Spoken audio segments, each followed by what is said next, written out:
આ કર્મયોગી બહેનો દર મહિને ગામના કેટલાક ઘરોની મુલાકાત લે છે. એક પેટીનું લોક ખોલી એમાં રહેલ બચતના પૈસા ગણીને લે છે. લીધેલ રકમની પાવતી આપે છે. એ રકમની કાર્ડમાં કે પાસબુકમાં નોંધ કરીને આપે છે. પેટીને લોક મારીને પરત કરે છે અને ફરી આ પેટીમાં બચત ભેગી થવી શરૂ થાય છે. આ બચત પેટી બાળકની છે. જે સભાસદ છે ધ બાળ ગોપાળ બચત અને ધિરાણ કરનારી સહકારી મંડળીનો.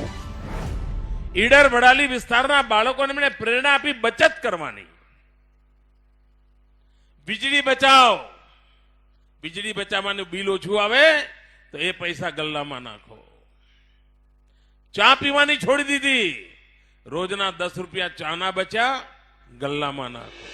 બાળકોને બચત અને કરકસરના સંસ્કાર આપવા પ્રેરતી ગુજરાત સરકારની પહેલ સમાન સહકારી મંડળી સાબરકાંઠા, અરવલ્લી જિલ્લાના અમુક ગામોમાં પ્રાયોગિક ધોરણે કાર્યરત છે.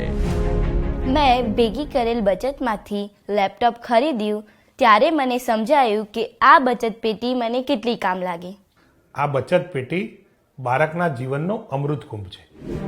બાળકના જન્મથી તે 18 વર્ષનું થાય ત્યાં સુધી મંડળીના સભ્ય રહી શકાય. મંડળીના સભ્ય બનવા નોંધણી ફીની નજીવી રકમ અને બચત પેટીની કિંમત ચૂકવવાની. સભ્યોના બચત ભંડોળની 50% રકમનું નેશનલાઇઝ અને ડિસ્ટ્રિક્ટ બેંકમાં રોકાણ થાય. બાકીનું 50% ભંડોળ ધિરાણ આપવા ફાજલ રખાય. દર મહિને આ ઘરના બારણે ટકોરા મારે છે. બાળકના ઉજ્જવળ ભવિષ્યની અને આત્મનિર્ભર બનવાની તક